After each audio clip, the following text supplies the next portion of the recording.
Täällä Kouvolan Valkealan Vuohijärvellä löytyi kahvila Nuutti.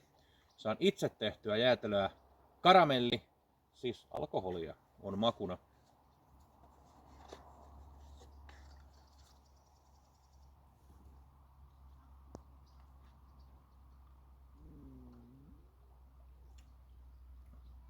Jäätelön koostumus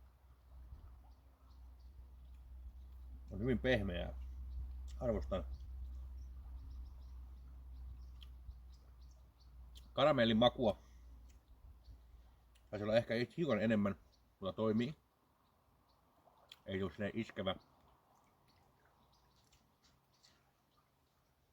Alkoholia en vielä tunnista ollenkaan.